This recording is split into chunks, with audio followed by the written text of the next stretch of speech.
Let me introduce our last speaker for the evening, and an ongoing collaborator of Mr. LaRouche's and a key figure in the developments of the United States and human scientific advancement, Ben Deniston.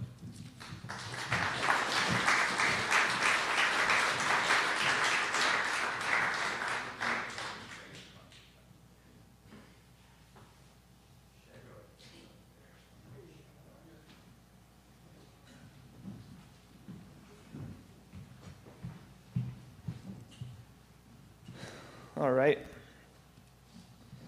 So we've obviously covered a lot of ground today. A very exciting discussion, I think. I think it has to be this encompassing to address the scope of the present historical moment we're talking about. I would just start by saying I think the challenge for us here today, and I think the challenge that mankind is, I think, culturally today facing more generally, but what I would say is a personal challenge for us is to not situate ourselves in the here and now, not think about our existence, our identity from the standpoint of your mere day-to-day interactions with people around you. But I would propose that in the minimum, we have two 50-year processes that we should be thinking about, and we should identify ourselves from the standpoint of our relationship to and our contribution to two juxtaposing 50-year processes, and that these are actually more real and more determining than anything you experience on a day-to-day basis. Now, first, as we've discussed, we are approaching the 50-year anniversary of the assassination of John F. Kennedy, marking the beginning of a major decline in the United States.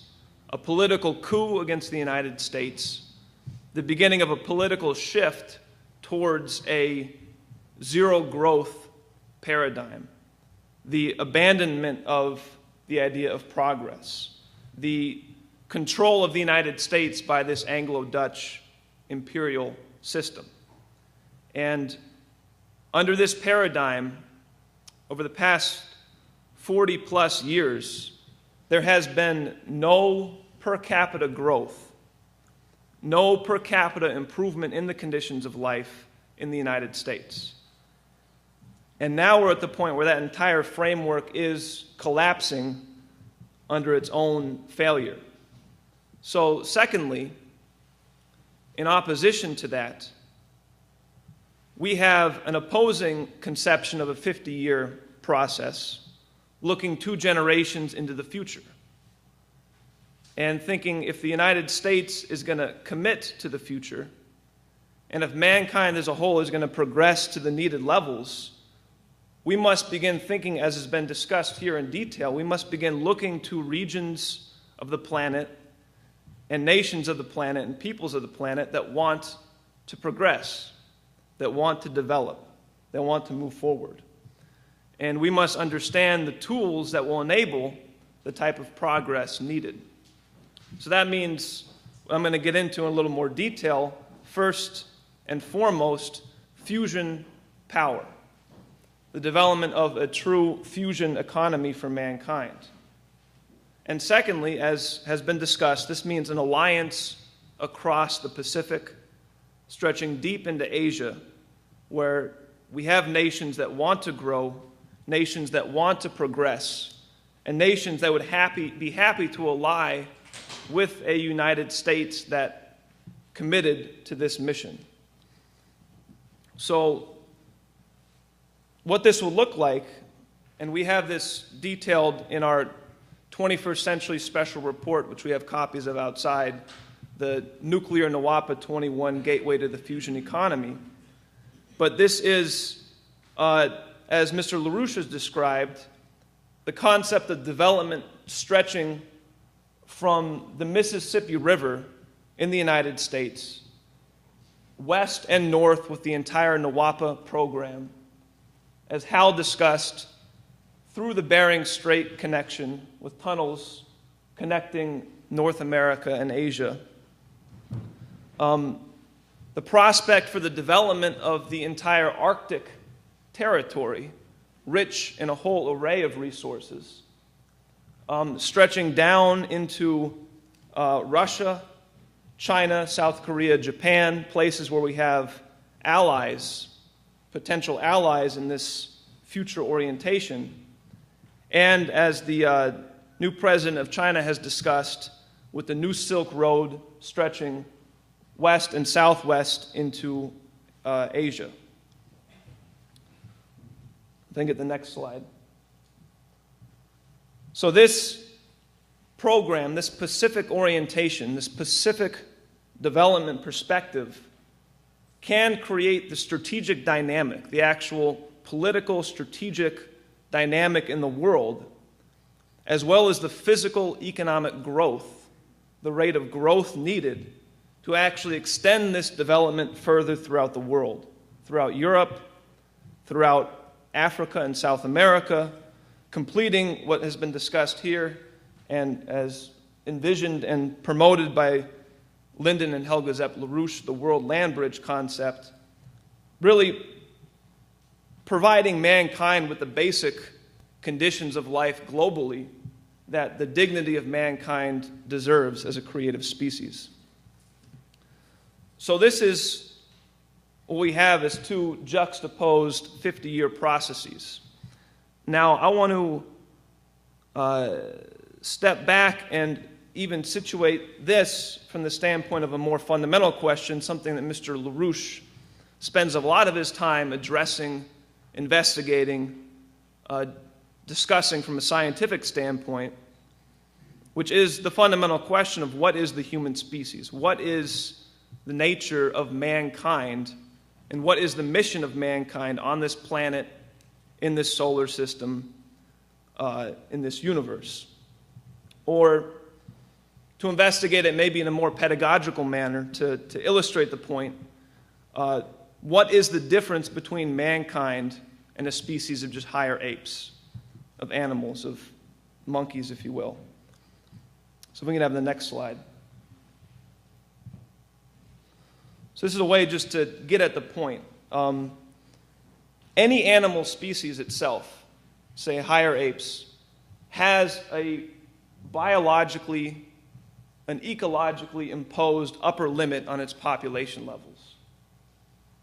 Say for higher apes, maybe in the range of a few 100,000 to a few millions population globally, depending upon the relative conditions available to them. And the point is, any animal species itself cannot act to change this. Species evolve over time, but they create new species. The species will change their relationship to the biosphere through biological evolution. But any one species itself has no ability to willfully act on its relationship to the environment.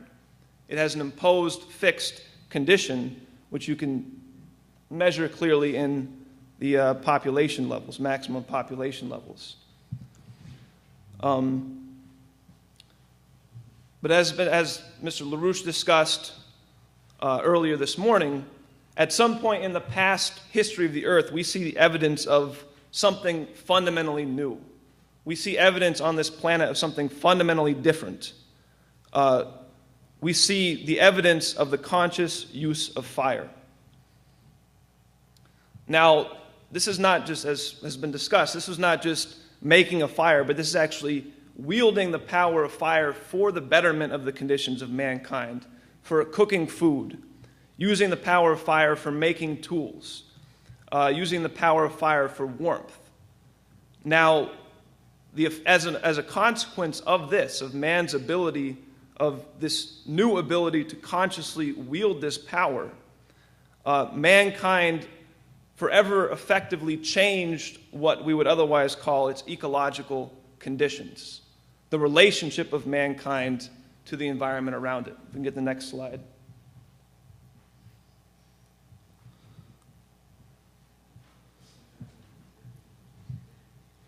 And so what we have is really the introduction of thought, of ideas, of creative thought as a force on the planet. And you can measure that in its physical effects with the increased population growth of what became the human species. And as you can see here, it's a scientific fact that everything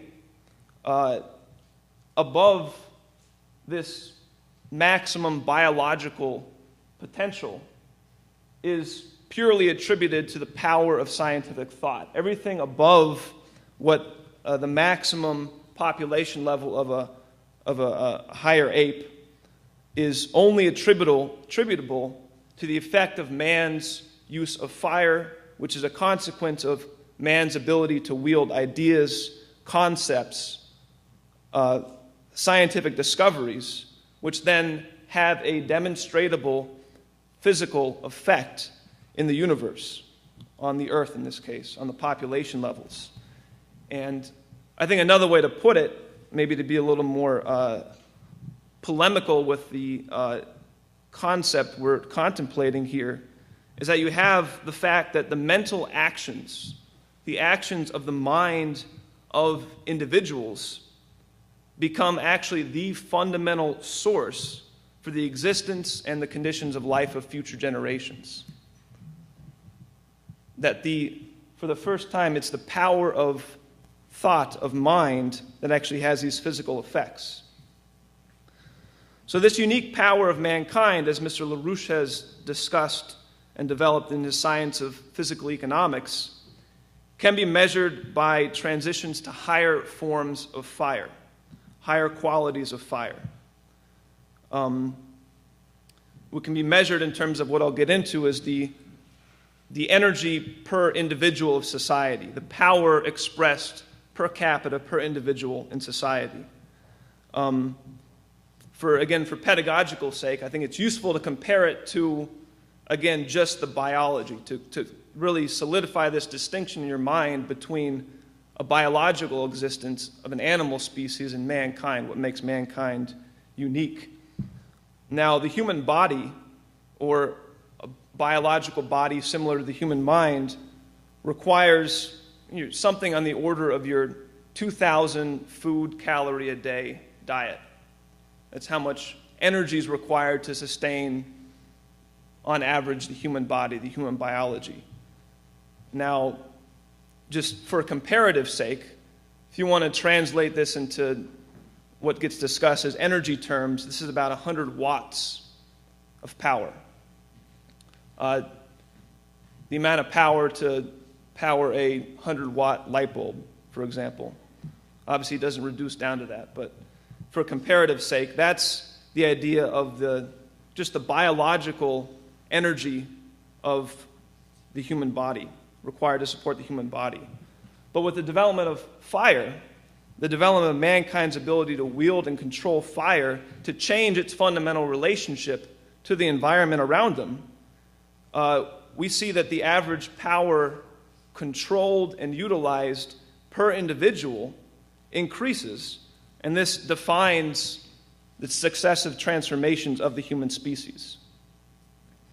Can I get the next slide? So, a good illustration of this is the history of the United States. If we examine the changing power per capita, I'm going to go through this in a little bit more detail, so if it's not clear immediately, that's fine. But if we examine the history of the United States from the founding of our country here up until 1970, we get a clear sequence of transitions to higher forms of fire, higher power sources. Now, this energy use per capita, this power per capita, this is not just how much energy you use in your home. This is not just, we're discussing this now in a post-industrial society, so if you talk about increasing the energy per capita, people think, I need 4 TVs instead of 2? I need 6 microwaves instead of 1 or something. This is not just the power you use in your house. This is the average power that goes to support all activities of society, then broken down into per individual terms. So all the power, all the energy applied for all agriculture, for all industrial activity, all mining activity, all the power used to transport all the goods. How much power does the society as a whole wield, and then put it into per capita terms, giving an idea of the actual measure of the average power supplied per individual in the economic process. So here we have, in the history of the United States, just pulling out the data, it shows us very clearly, you have a sequence of transitions from the founding of the United States until sometime around the Civil War. You had a predominantly wood-based society. The vast majority of the power used for all aspects of the economic process was powered by wood. And this peaked at about an average of somewhere around 3,500 watts per capita.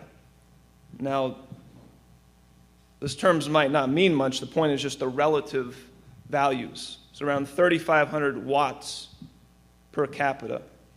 Now, the point is this is 35 times the power supplied just to support a purely biological existence. So the human body itself requires maybe around 100 watts to sustain it. Here we have, as a wood-based society, an economic process where you're at about 35 times that energy consumption per capita to sustain this level of society. Now, with the development of a coal-based economy, with the higher energy densities available in coal, coke, you had a new economic shift. It enabled entirely new technologies. You had the development of steel production in large scale. You had the development of railroads, train systems, enabled by this higher energy density power source. You had the beginnings of a second industrial revolution. You had really a new economy fundamentally different than the one that preceded, based upon wood, a qualitative shift. And to enable this shift required an energy density per capita approaching now around 6,000 watts per capita. So again, the point is to compare the relative increases, the relative values. And this then enabled the transition to a fundamentally new level with the higher energy density of petroleum and natural gas, enabling an entire new set of new technologies, a new economy, things like the internal combustion engine, etc. And the point is, this brought us up to about a level of 10 to 11,000 watts per capita. So now we're looking at, by 1970, the U.S. economy was supported by about 100 times the energy use per capita if you compared it to just purely a biological existence. So now the point is, this is a healthy economic process. A series of transitions to qualitatively higher states powered by scientific discoveries as expressed in the increasing power per individual in society. For mankind, this expresses what is natural for the human species. Go to the next slide. So this then brings us back to our first of our opposing 50-year processes. At this point, around 1970, you have the beginning of the zero growth ideology. And what should have come in as the new major power source supporting mankind, the fission power, the power of the atom itself, something thousands of times more powerful, more energy dense than any form of chemical combustion, was never allowed to fully develop. It was never allowed to actually come into the economy as a major transition. And as you see here, the energy per capita, the power of the economy per individual, flatlines, levels off, and begins to collapse over the past 40 years. So let me get the next graph.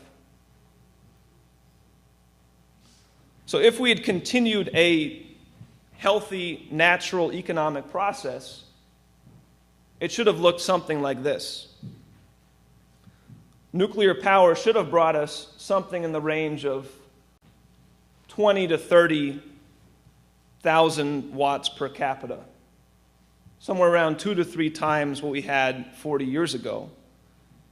And what you see in this gap between the two curves, the gap between where we should have been and where we currently are today, this is really a very clear expression of our current economic crisis. Our collapsing living standards, the challenges to supporting entitlement programs, the fact that younger generations are now facing the prospect that they're worse off than their parents' generation, the failure to grow, the failure to make this leap is really the root cause of the current economic breakdown. Now, just as nuclear fission was never allowed to develop, the next transition, thermonuclear fusion, which I'm going to get into in more detail, was suppressed. It was never allowed to develop. If I can get the next slide. Now, Mr. LaRouche talked about this morning. There's a lot that can be said on this, but I think one way to illustrate the point, just to make it very clear to people, is to look at the funding. Just look at the funding. Because the line is, fusion is today 50 years away, and in 50 years, it'll be 50 years away. That's the kind of joke going around. It's always 50 years away. It's never going to happen, whatever. But if you just get into the reality of the simple funding of it, in the 1970s, this comes from an official study commissioned by the government, by the equivalent of the Department of Energy at the time in the mid-70s. And this was the first comprehensive, detailed analysis of what it would take to get fusion power online, commercialized, active in the economy. And they came to the conclusion that, given the recent breakthroughs that had occurred at Princeton and other places, that it's really just a question of supporting a certain sequence of steps that are clear. They knew which next reactors to build.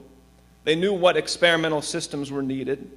And it became a pretty clear question of how much funding you need to provide to take these steps to get us there. And so they gave a range of investment options. You can see here, if we took what they described as a moderate path of funding, this is billions of dollars per year, 2012 dollars,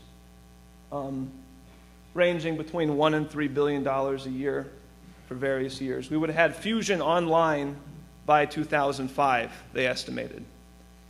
If we took a more ambitious program,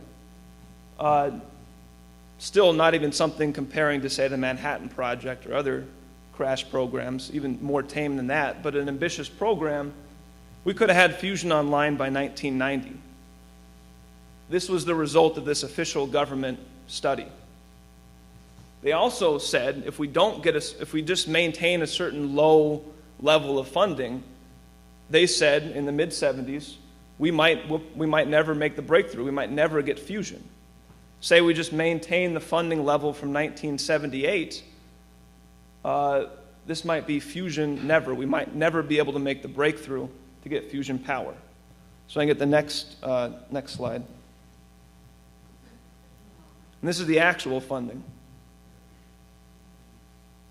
So this is a conscious policy. This was known in the 70s. It was known what level of investments were needed. They were simply not provided. So to say fusion power is 50 years away is foolish, or just on most part ignorance of just not knowing what the issue is. And there's other details of the process. There's scientists losing their funding for being successful in fusion. There's technology being classified. So there's a lot more to the picture, but I think if you just look at the funding, it's pretty clear, given the fact it was known what was needed, it's pretty clear that this is a political intention, not a scientific challenge. So the fact of the matter is, fusion is right around the corner if it's not suppressed. Various estimates have been made, 10 years, 15 years, that's a good range in which we could bring fusion power online.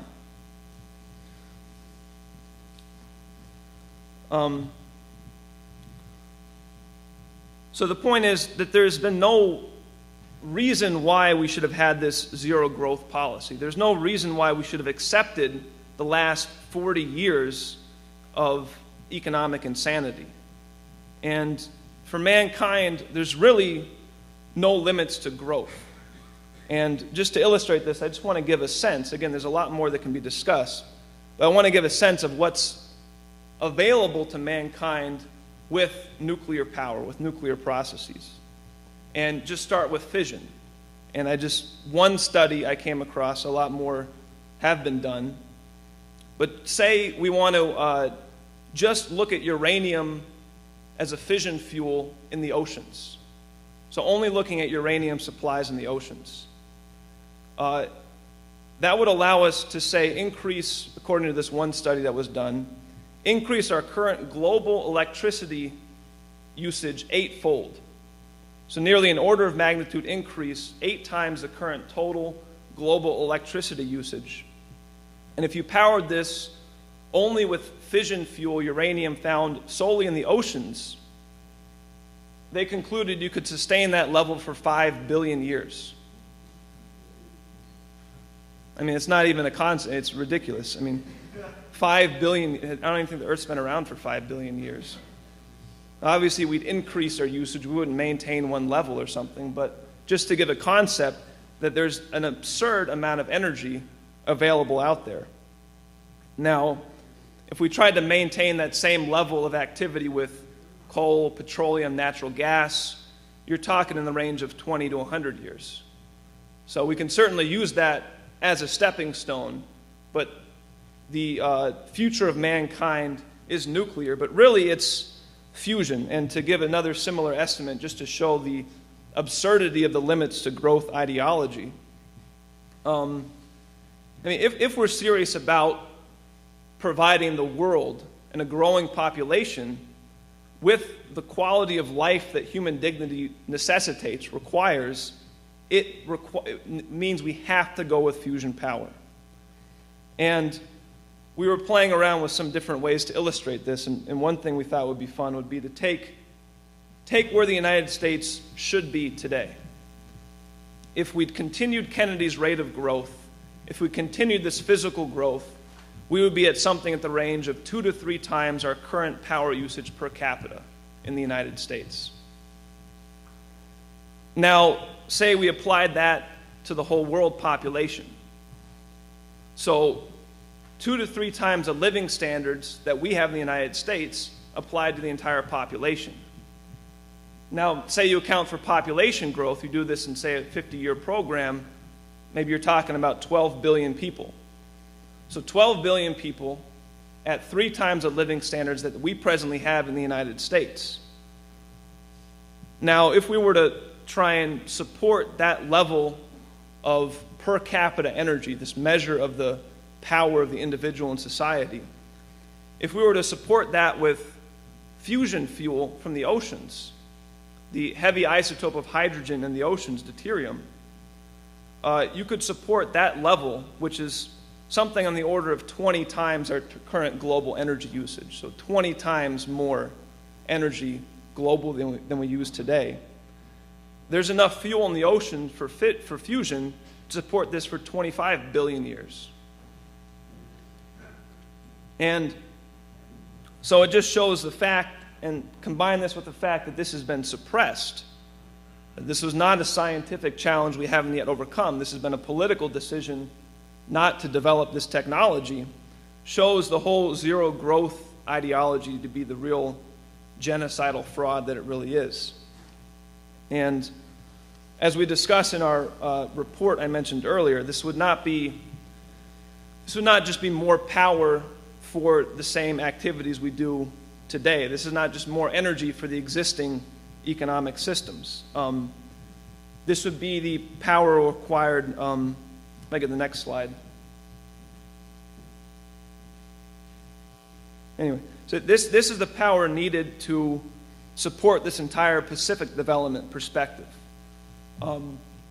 Fusion power will enable entire new methods of production. The actual we can actually increase the productivity of the work of each worker, so you can have less labor required to produce more goods for a growing population with increasing living standards.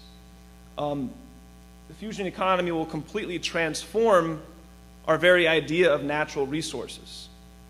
I mean, things that are currently just useless to mankind, raw dirts, soils, ocean water, even literally potentially landfills and trash.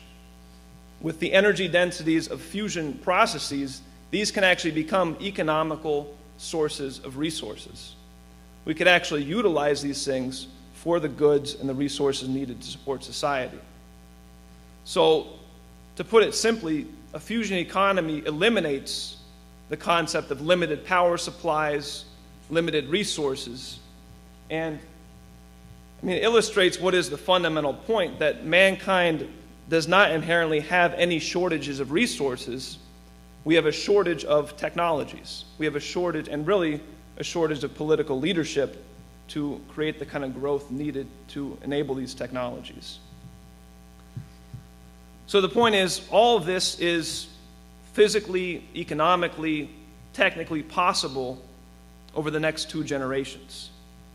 And with the current collapse, utter breakdown of the entire zero growth framework, the framework of the past 50 years, we have the opportunity to seize the next 50 years as a long-delayed era of global development and a real maturation of the human species.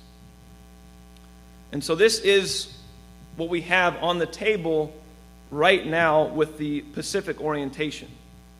You have nations in Asia that have a serious commitment to the future.